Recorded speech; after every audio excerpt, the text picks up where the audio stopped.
Gentlemen, what is going on today? My name is Ryan Mickler. I'm the host and the founder of the Order of Man podcast and movement. Welcome here. Welcome back. If you don't know what we're all about here, my mission is to reclaim and restore masculinity. Now, I have a lot of questions about what that means. Well, what it means is that we embrace masculinity as we once did. Now, there's ways that we can improve, and we always should be considering improving how we show up as men and how we serve our families and our neighbors and our communities. But the reality is that society collectively seems to be more and more dismissive of masculinity and what it means to be a man. And of course, there's even attempts to completely undermine masculinity altogether or to villainize it and make it something that is not only not needed, but not even wanted in society. And it's a bit ironic, to say the least, because it's masculinity that has afforded certain individuals who like to complain about it all the luxuries they have when it comes to complaining about it. For example, the technology or the freedom that they enjoy, the liberty, the opportunity they have to share their opinions. And certainly they have a right to do that because men have fought for that right. It's just a little, like I said, ironic considering it's the incredible men that have come before who have afforded us these rights. And my fear is that at some point we may need to regain or recontrol or fight again for those rights because we're so dismissive of it. Excuse me, I'm congested today.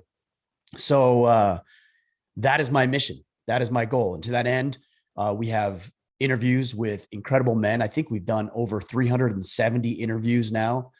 We also have our Ask Me Anything where we field questions from you guys. We've got events and we've got courses and we've got all sorts of things going on to help this noble calling. And today we've got this Friday Field Notes, which are thoughts that have been bouncing around in my brain throughout the week based on conversations that I've had. And I had a conversation a couple of days ago about this topic today, 100 or 0%. I'm going to explain that in a minute and what that means, because it's an important concept and one that I've really had to learn the hard way in many ways over the past even 6 months or so. Before I do want to mention, if you're a father and you want to create a rite of passage for your son, you don't need to do this alone. In fact, you don't need to recreate or reinvent the wheel. We've got a program on May 28th on my property here in Maine. And I've partnered with Bedros Keuilian with Fit Body Boot Camp. And of course, he's got his MDK program. And he's also got another program called Squire program. And I partnered with him in coming out here with his crew and his team, Ray Cash Care, and the rest of the guys. And we're going to help you with the rite of passage for your son. It's a 15-hour event.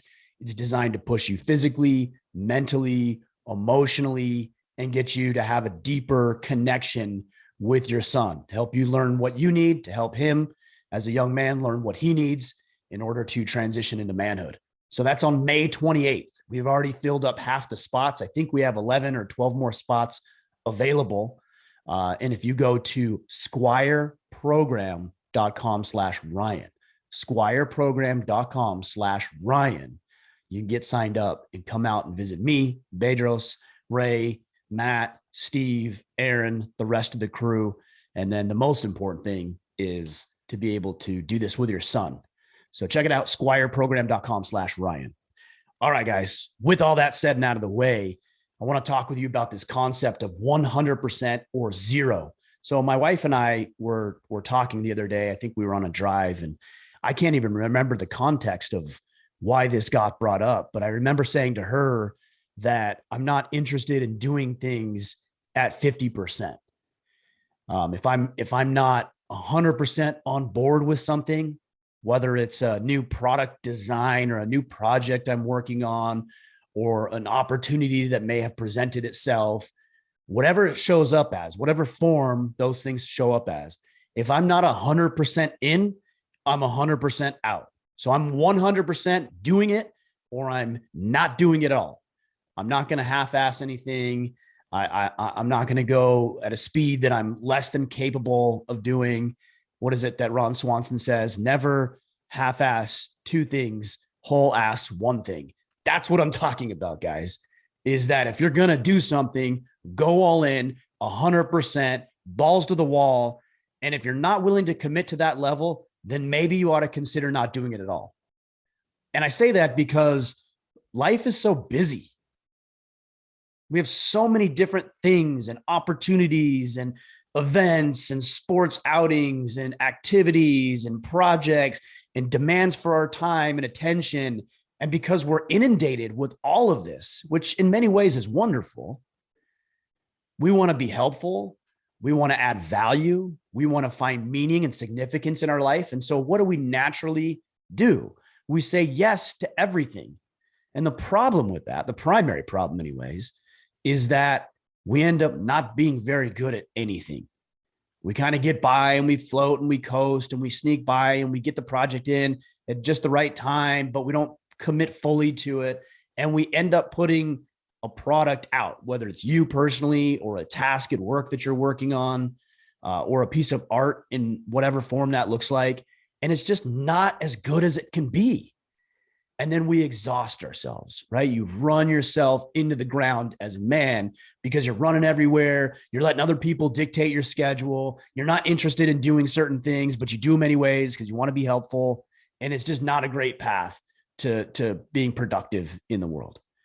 So I'm going to give you a few pointers here that'll help you go 100% or 0%. But before I do, let me tell you this.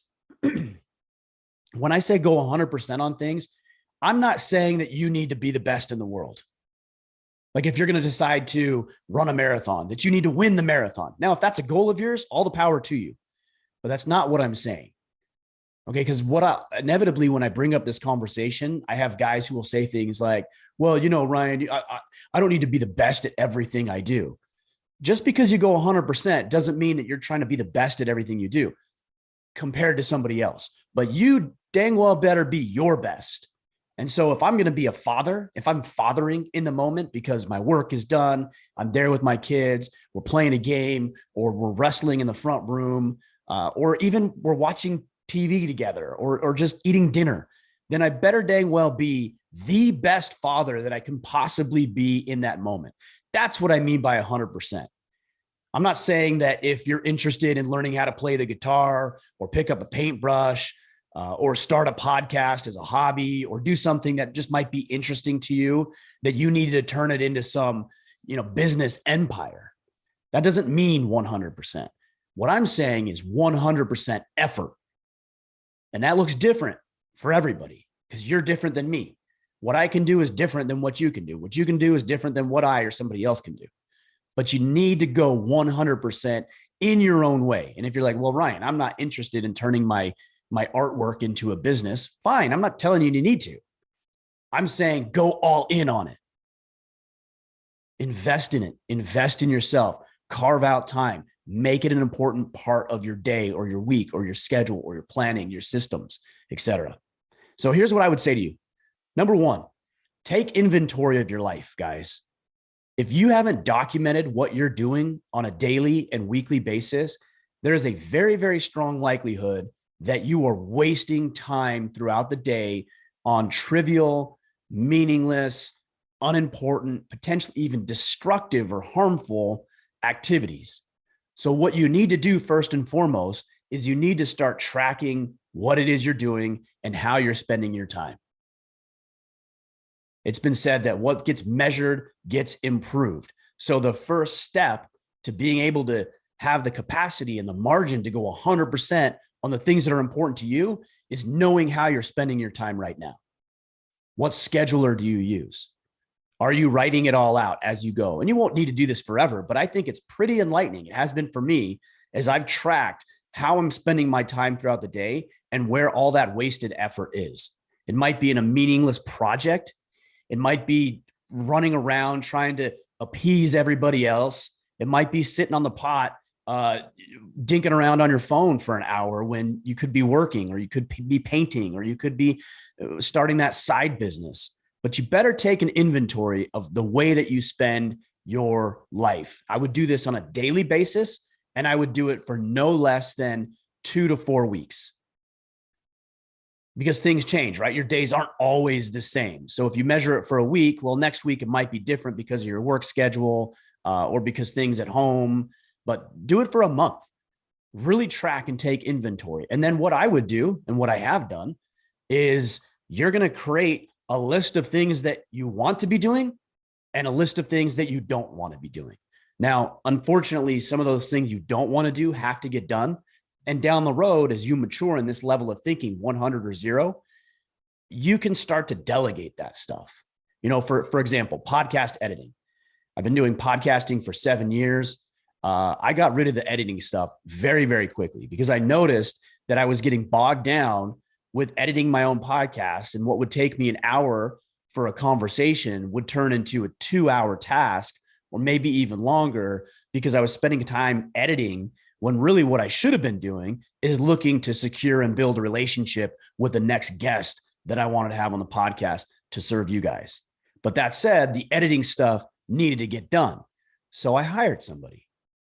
Okay, now I don't have to do it. It's still getting done. I don't have to do it at 50% or do an inferior job. Somebody else can do the highest caliber job. Chad Robeson is the guy who does it now. He does an incredible job. Okay, but I hired him to do it so he can specialize in that and do what he's good at and what he enjoys.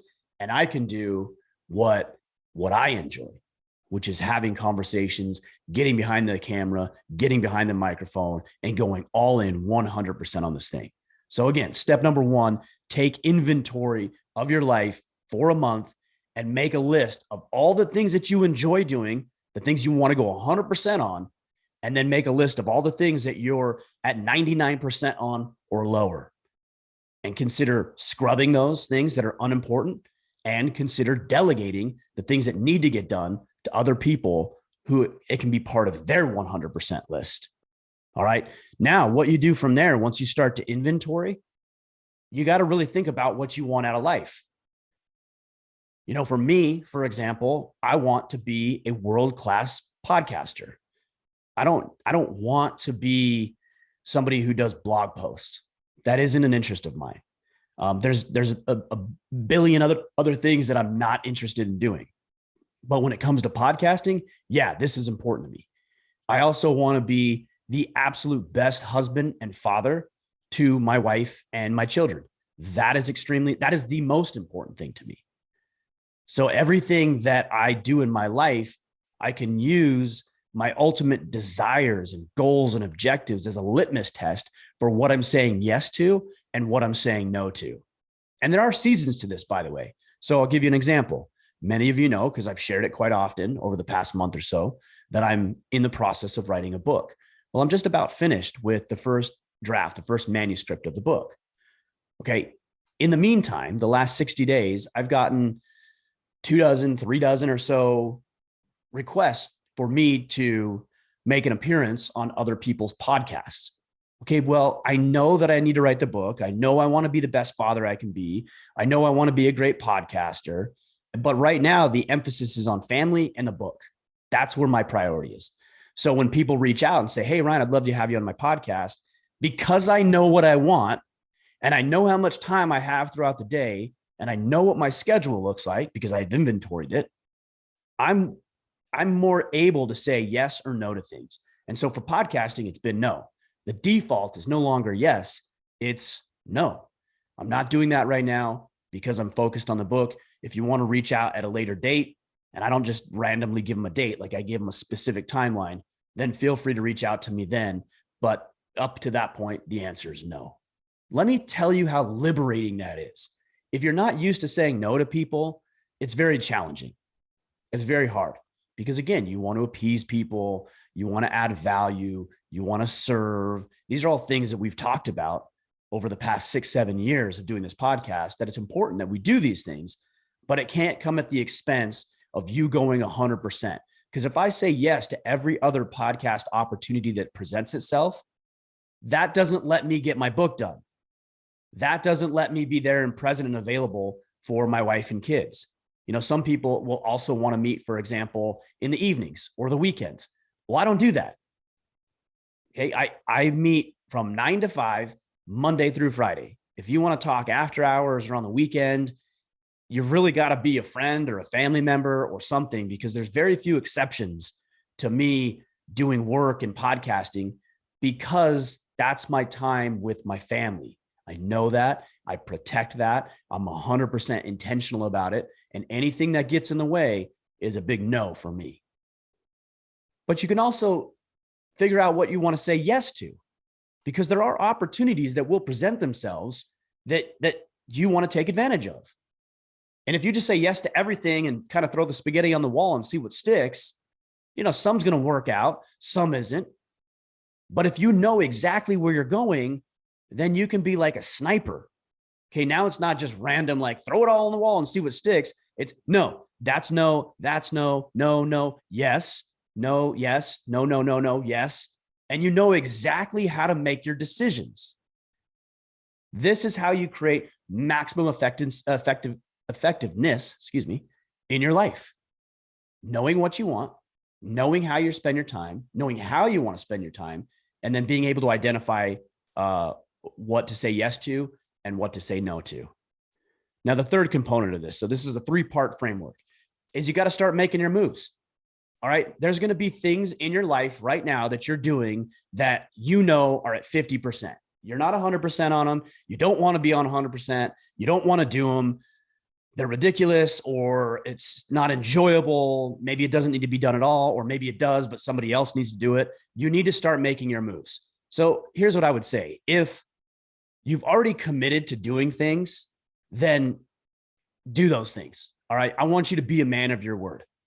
So I'm not saying to you that if you made a commitment to somebody this weekend to help them move across town, that, well, Ryan said that I should be 100% in or 100% out. So sorry, buddy, I'm out. No, if you made a commitment to another person that you would be there to help them move, or that you would coach them, or you would jump on a phone call with them or whatever, then do that. Honor your word, honor your commitment, and then don't make those kind of commitments moving forward if you don't want to stick to them. There might also be instances where things need to get done that you've committed to doing, but you don't actually need to do it. As I said earlier, maybe you can delegate that. Maybe you can enlist the help of somebody else to get that commitment and that obligation met. But you have to start making your moves, because if you just take inventory and you kind of feel like you know what you want, you know what you want to go 100% on, you know what you want to go 0% on, but you don't really do anything about it, it's just wasted effort. And then why did you even listen to this podcast and take notes and get all hopped up and hyped up and ready to move? So make your moves. You've got your list of things. You know what to say yes to. You know what to say no to. You know what your prior commitments and obligations are. Finish those, finalize those, and now make better decisions moving forward. It's a very simple framework, guys, but I can assure you that if you follow this, you're going to be less stressed out. You're going to be less overwhelmed. You're going to be more productive. You're going to find more fulfillment and satisfaction in your life, and you're going to live a better life. 100%, you're going to live a better life. But if you want that better life and you want to be 100%, you want to be all in on your family, you want to be all in on your business, you want to be all in on the certain activities that you are interested in doing, then you've got to make some sacrifices now. And that means that you won't be able to do it all. And that means you're going to have to say no to people at the risk of them being upset that you're not as helpful as maybe they would like, that you are going to have to take control of your schedule and not allow it to be dictated by default or by other people, that you are going to take control of it and you're going to make the most out of your life. And you're either going to go 100% on the activities you're doing, or you're not going to do it at all. That is the path to effectiveness. That is the path to growth. That is the path to fulfillment. So guys, hit me up on Instagram, Facebook, Twitter. Let me know. Shoot me a message. Hey, this is what I'm saying yes to. This is what I'm saying no to. Ryan, this week I cut out these 3 non-essential tasks. This week I delegated these duties and obligations and responsibilities to a family member or somebody at work. And here's how it's lightened my load. And I'm not saying this just so you can relax and take it easy. I'm saying you lighten the load so that you can really place the emphasis on the things that are important. So life isn't going to get easier for you. It's just going to be more effective. That's the point. All right, guys. So stay in touch with me. Let me know how it goes. One last thing I need to share with you. We're really, really on a big rating and review kick right now. So guys, if you would, please just take a few seconds, jump on the podcast, wherever you're listening right now, go in there, click 5 stars, right? Podcast is awesome. And here's what I like about it. It's going to take you 30, 45, 60 seconds tops. And it's a good way to give back to what we're doing right here. A lot of you guys ask, how can I help? How can I help? This is how you can help. And don't undervalue it because it only takes you 60 seconds. If thousands and thousands of guys leave those ratings and reviews, it helps us climb in the charts. It helps us get this information out to other men in the world. It's clear the world needs this. I started this podcast today by telling you how important this work is in the world. This is something that you can do that only takes you a few seconds. And also make sure you check out squireprogram.com/Ryan. squireprogram.com/Ryan. If you have a boy between the ages of 12 and 16 and you're available and want to come out and visit with me and the crew on our property here in Maine on May 28th. All right, guys, remember, it's 100% or it's 0%. Go out there, take action, and become the man you are meant to be.